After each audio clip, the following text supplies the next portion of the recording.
સ્વાધ્યાય 7.6 ની શરૂઆત કરીએ. ખંડેસર સંકલનની રીત.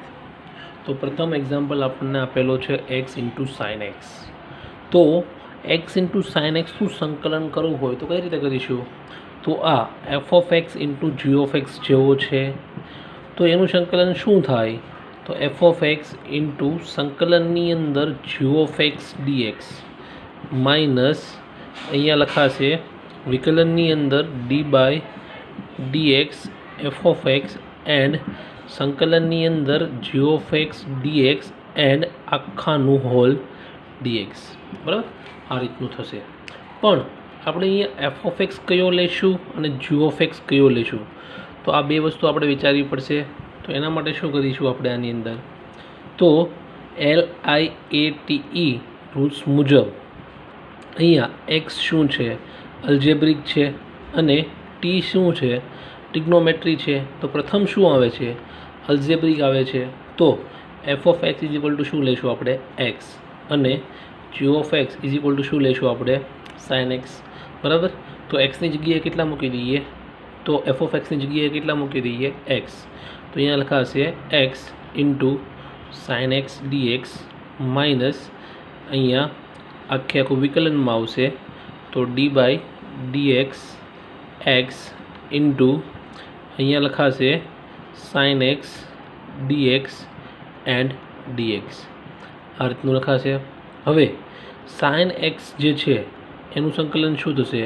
તો માઇનસ કોસ એક્સ આ થશે. અને એક્સનું વિકલન શું થશે? તો 1. સાઇન એક્સનું સંકલન શું થશે? તો minus cos x into dx. અહીંયા માઇનસ 12 લખાશે તો અહીંયા minus x into cos x plus અહીંયા કોસ એક્સ ડીએક્સ આ રીતનું લખાશે. તો કોસ એક્સનું સંકલન શું થશે? તો સાઇન એક્સ. તો આપણો જવાબ શું આવશે? X cos x plus sine x plus c. તો આ શું હશે? આપણો જવાબ હશે. એક્ઝામ્પલ 2 તરફ જઈએ.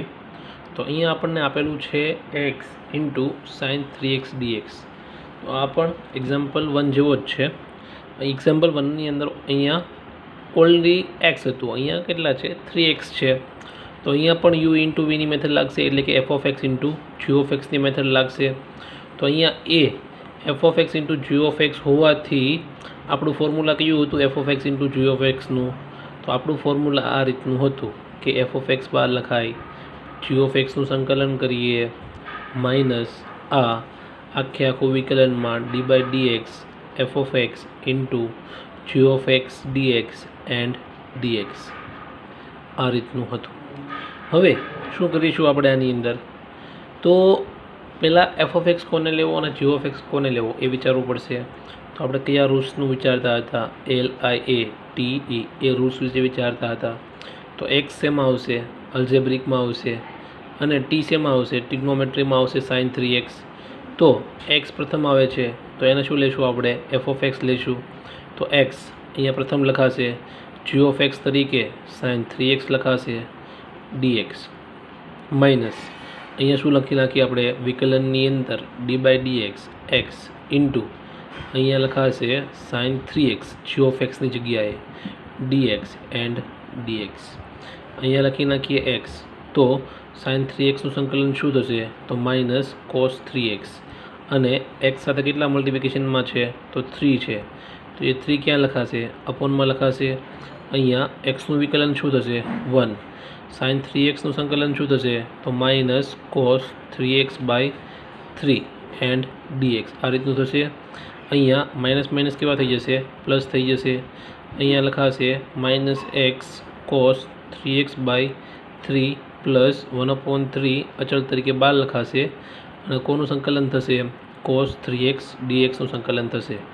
તો અહીંયા લખાશે minus x cos 3x by 3 plus 1/3 અને કોસ 3xનું સંકલન થશે sign 3x by 3 plus C.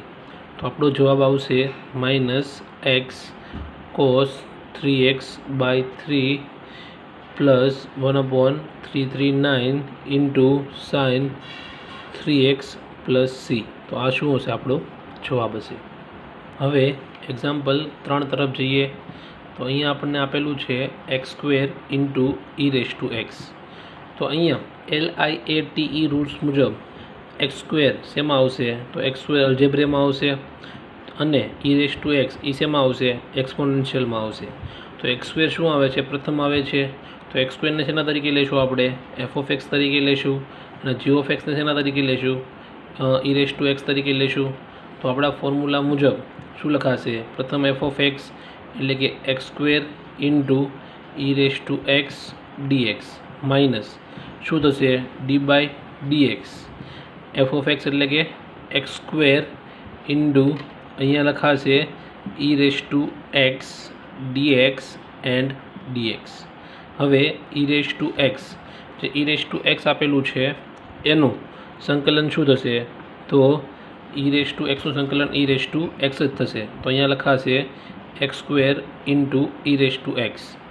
અહીંયા d/dx x²નું વિકલન થશે 2x ઇન્ટુ e⁻xનું સંકલન શું થશે? e⁻x dx. અહીંયા 2 અચળ તરીકે બહાર લખાશે એટલે પાછો એઝ ઇટ ઇઝ રૂલ્સ લાગુ પડશે. તો શું કરીશું આપણે? તો આપણું સ્ટેપ આ રીતનું હતું કે x² ઇન્ટુ e⁻x માઇનસ અહીંયા 2 ને અચળ તરીકે બહાર લખીએ છીએ x ઇન્ટુ e⁻x dx. આ રીતનું હતું. તો હવે અહીંયા પણ પાછો u ઇન્ટુ v મેથડ લાગશે એટલે કે ગુણાકારનો નિયમ લાગશે. તો આને આપણે f(x) લઈ લઈએ, આને આપણે g(x) લઈ લઈએ. તો અહીંયા લખાશે x² ઇન્ટુ e⁻x માઇનસ અહીંયા 2 અચળ તરીકે બહાર લખાશે તો x એમનેમ રહેશે. તો e⁻x dx માઇનસ અહીંયા d/dx અહીંયા x લખાશે into e⁻x dx and dx. તો અહીંયા થશે x² into e⁻x minus 2x. e⁻xનું સંકલન શું થશે? તો e⁻xનું સંકલન e⁻x જ થશે. અહીંયા xનું વિકલન શું થશે? 1 બરાબર. અને e⁻x તો e⁻xનું સંકલન શું થશે? તો e⁻x dx. આ રીતનું લખી શકાશે. હવે અહીંયા e⁻x આપેલું છે તો e⁻xનું સંકલન શું થશે? તો e⁻x dx અને અહીંયા e⁻x એન્ડ પ્લસ c બહાર લખી નાખીએ. અહીંયા x ઇન્ટુ e⁻x. અહીંયા શું જવાબ આવેલો હતો આપણો? તો x² ઇન્ટુ e⁻x. આ 2 અંદર મલ્ટીપ્લાય થશે તો અહીંયા વધશે x² into e⁻x minus 2 into x e⁻x plus e⁻x. તો આ શું હશે? આપણો જવાબ હશે. બરાબર. એક્ઝામ્પલ 4 તરફ જઈએ. અહીંયા આપણને x ઇન્ટુ log(x) આપેલું છે. તો LIATEના રૂલ્સ મુજબ બરાબર અહીંયા તો ગુણાકારનો નિયમ જ લાગશે. તો ગુણાકારમાં આપણે x પ્રથમ લેવો કે log(x) પ્રથમ લેવું તો એ આપણે વિચારવું પડશે. તો LIATEના રૂલ્સ મુજબ આપણે લોગેરિધમ પ્રથમ આવશે. તો આપણે આને f(x) તરીકે લઈએ અલ્જેબ્રિક એટલે કે x પછી આવશે. તો આને આપણે g(x) તરીકે લઈએ તો log(x) બહાર લખાશે. પ્રથમ કોનું થશે સંકલન? xનું. તો અહીંયા શું લખાશે? x dx માઇનસ હવે આને શું લખી નાખીએ આપણે વિકલનમાં? d/dx log(x) into x dx and આખાનું dx બરાબર. તો અહીંયા લખાશે log(x) xનું સંકલન થશે x²/2 માઇનસ log(x)નું વિકલન થશે 1 ઇન્ટુ xનું સંકલન થશે x²/2 એન્ડ dx. અહીંયા log(x) ઇન્ટુ x²/2 માઇનસ 1 અચળ તરીકે બહાર લખાશે 1/2 અચળ તરીકે બહાર લખાશે.